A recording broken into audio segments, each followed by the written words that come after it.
Chapter 2. Following my inner voice. The thoughts we choose to think are the tools that we use to paint the canvas of our lives. I remember when I first heard that I could change my life if I was willing to change my thinking. It was quite a revolutionary idea to me. I lived in New York and discovered the Church of Religious Science. Often people confuse the Church of Religious Science, or Science of Mind, which was founded by Ernest Holmes, with the Christian Science Church founded by Mary Baker Eddy. They all reflect New Thought, however they are different philosophies. The Science of Mind has ministers and practitioners who carry on the teachings of the Church of Religious Science. They were the very first people who told me that my thoughts shaped my future. Even though I didn't understand what they meant, this concept touched what I call the inner ding within me, that place of intuition that is referred to as the voice within. Over the years, I've learned to follow it because when that ding goes yes, even if it seems a crazy choice, I know that it is right for me. So these concepts struck a chord in me. Something said, yes, they are right. And then I began the adventure of learning how to change my thinking. Once I accepted the idea and said yes to it, I went through the hows. I read a lot of books, and my home became like many of yours, filled with masses of spiritual and self-help books. I went to classes for many years, and I explored everything related to the subject. I literally immersed myself in New Thought philosophy, a new way of thinking. It was the first time that I had really studied in my life. Up until then, I didn't believe in anything. My mother was a lapsed Catholic, and my stepfather was an atheist. I had some strange idea that Christians either wore hair shirts or were eaten by lions, and neither appealed to me. I really delved into Science of Mind, because that was an avenue that was open for me at the time, and I found it really wonderful. At first it was sort of easy. I grasped a few concepts, and I started to think and talk a little bit differently.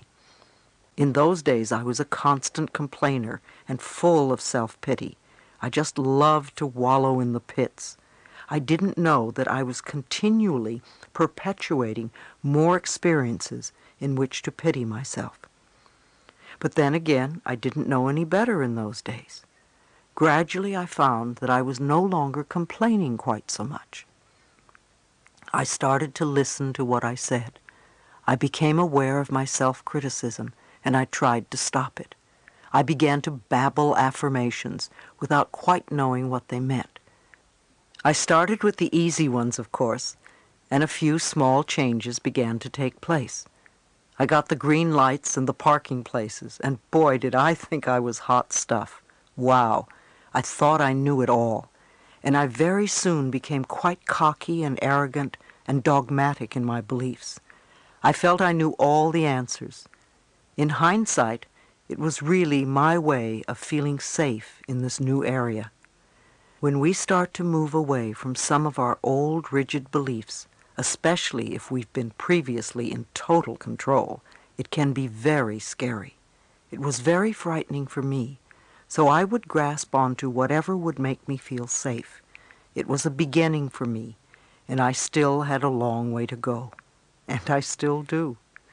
Like most of us, I didn't always find the pathway easy and smooth, because just babbling affirmations didn't work all the time, and I couldn't understand why. I asked myself, what am I doing wrong? See, immediately I blamed myself. Was this one more example of me not being good enough? That was a favorite old belief of mine. At the time, my teacher, Eric Pace, would look at me and refer to the idea of resentment. I didn't have the faintest idea what he was talking about. Resentment? Me? Surely I didn't have any resentments. After all, I was on my pathway. I was spiritually perfect. How little I could see myself then. I continued doing the best I could in my life. I studied metaphysics and spirituality, and learned about myself as much as possible. I grasped what I could, and sometimes I applied it. Often we hear a lot of things, and sometimes we grasp them, but we don't always practice them. Time seemed to go by very quickly, and at that point I had been studying science of mind for about 3 years and had just become a practitioner of the church. I began to teach the philosophy, but I wondered why my students seemed to be floundering. I couldn't understand why they were so stuck in their problems. I gave them so much good advice. Why weren't they using it and getting well? It never dawned on me that I was speaking the truth more than I was living it. I was like a parent who tells the child what to do, but then does exactly the opposite. Then one day, seemingly out of the blue, I was diagnosed with vaginal cancer. First I panicked like anyone else. Then I had doubts that all this stuff I was learning was valid. It was a normal and natural reaction. I thought to myself, if I was clear and centered, I wouldn't have the need to create the illness. In hindsight, I think when I was diagnosed, I felt safe enough at that point to let the illness surface so that I could do something about it, rather than having it be another hidden secret that I wouldn't know about until I was dead. I knew too much by then to hide from myself any longer. I knew that cancer was a dis-ease of resentment that is held for a long time until it eats away at the body. When we stifle our emotions inside of us, they have to go somewhere in the body. If we spend a lifetime stuffing things down, they will eventually manifest somewhere in the body. I became very aware that the resentment within me, which my teacher had referred to so many times, had to do with being a physically, emotionally, and sexually abused as a child. Naturally, I would have resentment. I was bitter and unforgiving of the past. I had never done any work to change or release the bitterness and let it go. When I left home, it was all I could do to forget what had happened to me. I thought I had put it behind me, when in actuality I had simply buried it. When I found my metaphysical pathway, I covered up my feelings with a nice layer of spirituality and hid a lot of garbage inside me. I put a wall around myself that kept me literally out of touch with my own feelings. I didn't know who I was or where I was. After my diagnosis, the real inner work of learning to know myself began. Thank God I had tools to use. I knew I needed to go within myself if I was going to make any permanent changes. Yes, the doctor could give me an operation and perhaps take care of my illness for the moment. But if I didn't change the way I was using my thoughts and my words, I'd probably recreate it again. It's always interesting to me to learn where in our bodies we put our cancers, our diseases, on which side of the body, the left or the right. The right side represents the masculine side, from where we give out. The left is the feminine side, the receptive part, from where we take in. Almost all of my life, when anything went wrong, it was always on the right side of my body. It was where I stored all the resentment towards my stepfather and life. I was no longer content to get green lights and parking places. I knew I had to go much, much deeper. I realized that I was not really progressing in my life the way I wanted to because I hadn't really cleared out this old garbage from childhood, and I wasn't living what I was teaching. I had to recognize the inner child inside me and work with her. My inner child needed help because she was still in great pain. I quickly began a self-healing program in earnest. I concentrated totally on me and did little else. I became very committed to getting well. Some of it was a little weird, Yet I did it anyway. After all, this was my life on the line. It became almost a 24-hour-a-day job for the next 6 months. I began reading and studying everything I could find out about alternative ways to heal cancer because I truly believed it could be done. I did a nutritional cleansing program that detoxified my body from all the junk foods I had eaten for years. For months, I seemed to be living on sprouts and pureed asparagus. I know I had more to eat, but that is what I remember the most. I worked with my Science of Mind minister and teacher, Eric Pace, to clear the mental patterns so the cancer wouldn't return. I said affirmations and did visualizations, prayers, and spiritual mind treatments. I did daily sessions in front of a mirror. The most difficult words to say were, "I love you. I really love you." It took a lot of tears and a lot of breathing to get through it. When I did, it was as if I took a quantum leap. I also went to a good psychotherapist who was skilled in helping people express and release their anger. I spent a long period of time beating pillows and screaming. It was wonderful. It felt so good because I had never, ever had permission to do that in my life. I don't know which method worked. Maybe a little bit of everything worked. Most of all, I was really consistent with what I did. I practiced during all my waking hours. I thanked myself before I went to sleep for what I had done during the day.